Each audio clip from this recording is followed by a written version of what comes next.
What's going on, guys? It's your girl Sam Shugs. We're gonna continue our brand basic series today and talking about one of the East's most famous designers as of late. He hails from Russia and he goes by Gosha Rubchinskiy.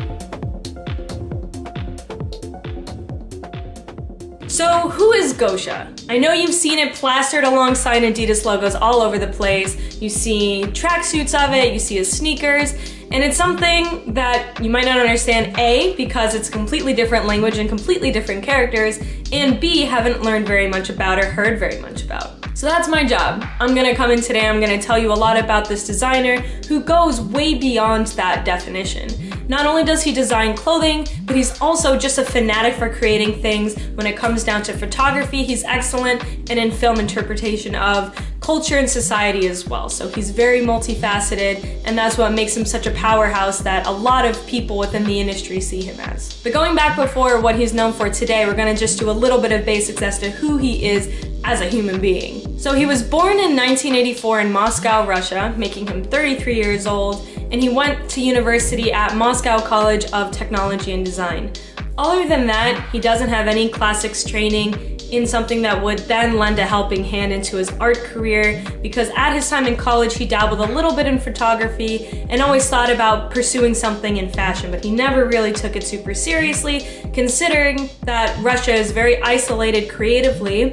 You don't have as many resources creating garments, great textiles, great manufacturers, and so on and so forth. So instead, during his time as a budding creative and adult, he focused his efforts into photography and film. So this whole summer, he was just parading around with this group of skateboarders, documenting everything that they did. They would go to, underground techno, lo-fi techno, deep house parties, and just really became ingrained in the culture within Russia. So as he's following this group of kids around, he becomes so enamored with their lifestyle and starts obviously opening up to them, and they become really close. And then there was a turning point when he had been discussing his, ideas for the future with them, in which one of them was creating a fashion line or doing a project in fashion to some degree. Pursuing any kind of project in fashion wasn't something that seemed feasible or tangible at this place in this, current time. But for whatever reason, the kids in the skate group who had become extremely fond of Gosha and considered him a friend, they really pushed him. They said, you know what, you can do this. Why don't we give it a go? A lot of the kids in the skate group, their families were very affluent. They were club owners. They had it all together. They had the funds and the resources that Gosha would need to later go on and create his label. So anyway, so they're pushing him into it, and they say, okay, look, why don't we be your first investors, and then on top of that, we'll just use this old rundown club that no one's using, and then you can have that be your workspace. So obviously, Gosha, fresh out of college, jumped at the opportunity of doing so, and reflected a little bit back on his experience as a costume designer for movies in Russia, and the little bit of photography experience that he had accumulated throughout the summer following this group, and his more professional education in college. Fast forward a couple of years to 2008, and that's when he founded his label. And since he was hanging out with this really youthful group of athletic young men, he's not gay, by the way, just want to throw that out there. Or maybe he is. That information has not been disclosed or commented on by Gosha. If it has, leave it down below, I'm not quite sure. Anyway, I digress. In 2008, he founded his namesake label, Gosha Rubchinskiy, and it was a year later that he produced his first collection. It was for Spring/Summer 2009 that he made and showed in 2008. That's normally how the calendar works. It's a little bit in advance. So he gathered around 20 young Russian boys, dressed them head to toe in his designs that was really focused on this tech wear, lots of t-shirts, super sporty. It was a little bit of everything, and it really brought home this very youthful vibe that post-Soviet Russia embodied and was thriving on at the time. And people, started to see what was up, because there was no one in Russia at the time doing anything of this level of creativity. And so he realized that he needed to shoot his looks. So he was thinking, maybe I should get a photographer. I've never shot a lookbook before. I have no professional experience photographing, let alone photographing my own designs in another field or industry of fashion that I don't really know what I'm doing either. It's just passion projects. But one of his friends said, you know what? you don't need to go and hire someone else. You can do it yourself. You're very capable. You're incredibly talented. Shoot the lookbook yourself for spring/summer 2009 and see what happens. It just takes one person to push another person who's already on the edge over into success, and that's exactly what happened with Gosha. So for this 2009 collection, he photographed everything, and that really lit the fire behind him to pursue this dream.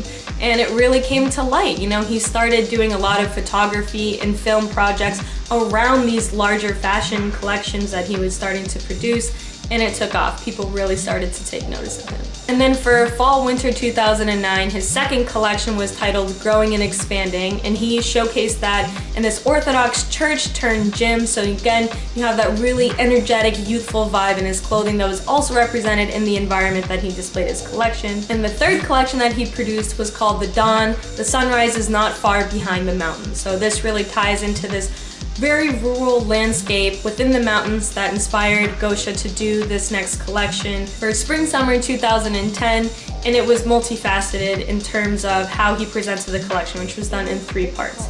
He had a film, he had a book of photographs that he had taken, and then he had the collection itself. And in between the time of him founding his namesake label and having his first collection, he met this woman named Anna, and she used to be a former fashion editor over at Vogue Russia, and she was completely enamored with what he was doing and obviously wanted to support him throughout the process. So she invited him to show his collection in this project called Cycles and Seasons, which is a small cult of designers who showcase their designs. So from there, he started to pick up attention from international media sources and buyers alike, but he wasn't able to capitalize on any of the buying opportunities or the selling opportunities on his end because he had no real manufacturing. He was producing t-shirts, one in each size, and just the absolute bare bones to get his collection and message across. So he was turning down opportunities but realizing that it was picking up more momentum than he had anticipated. And because of that, he became extremely disheartened because he didn't know where he was going to find the resources to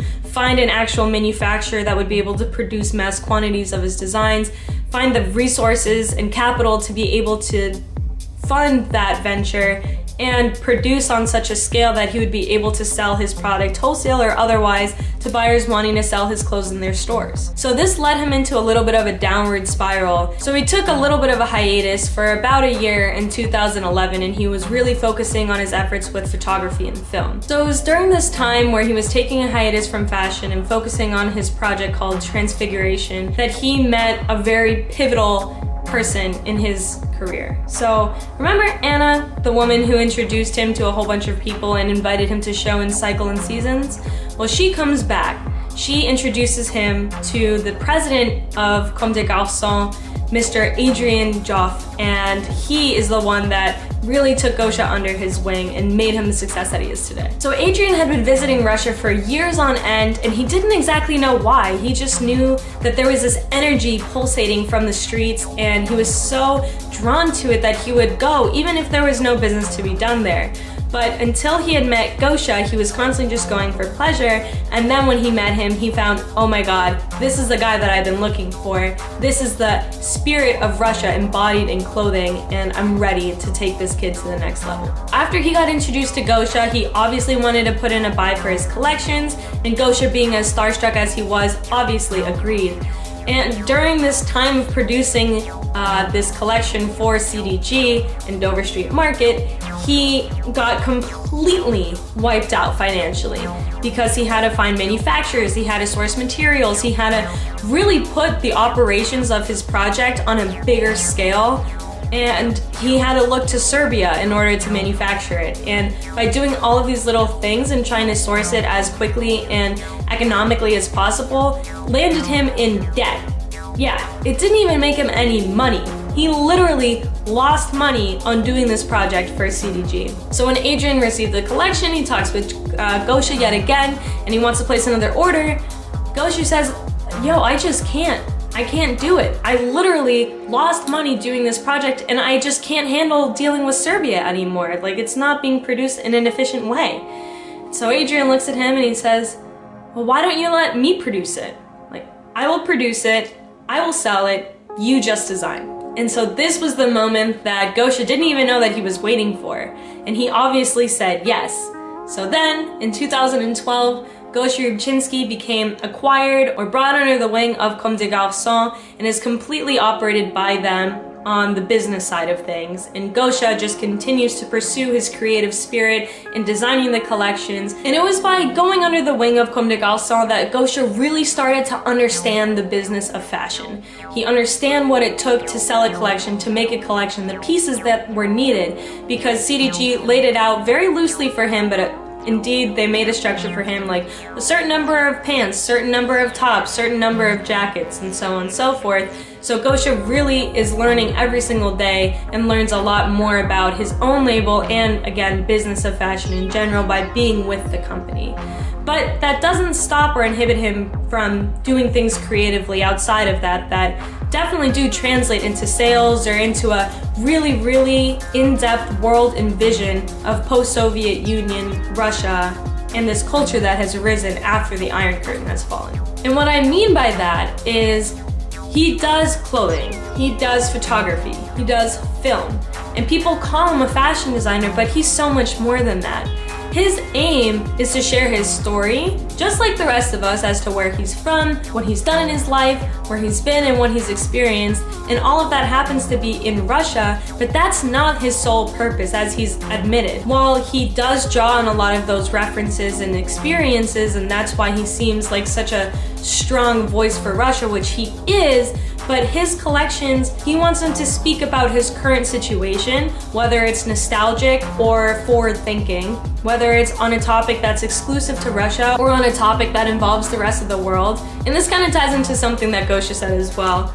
He said, "I do things about Russia because I grew up there, and those are things I really know. But I always try to speak with my collections, not just about Moscow. I try to feel what is in the moment. I speak a universal language, although with a Russian accent."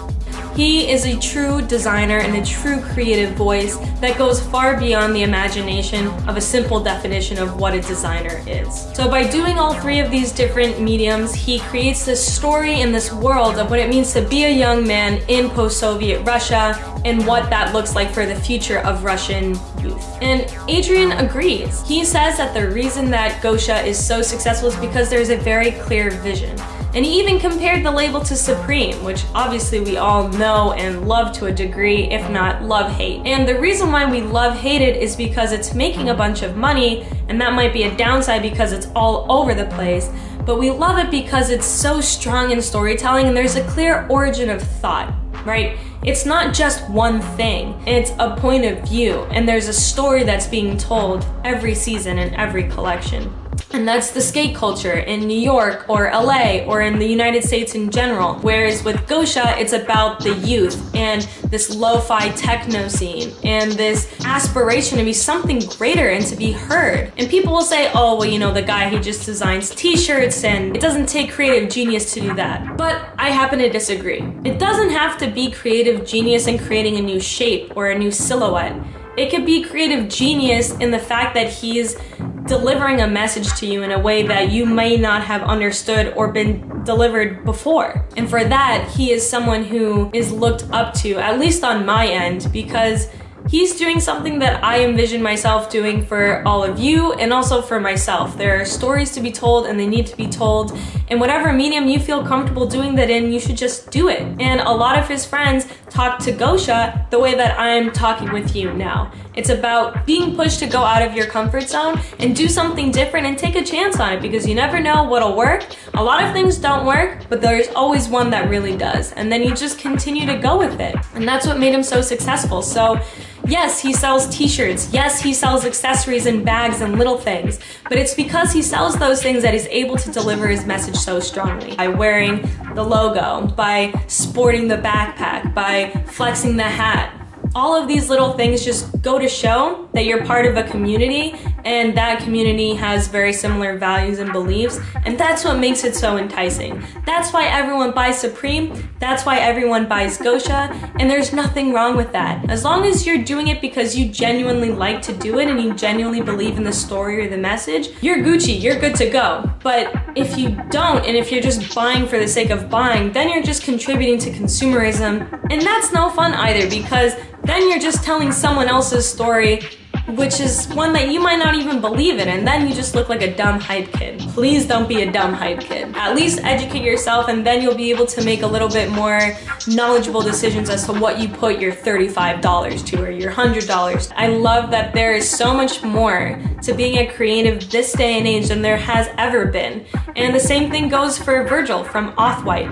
It's about just knowing that you're a creative person and you don't have to be pigeonholed into one specific label or one specific term or be defined by a specific environment or industry that you happen to work in.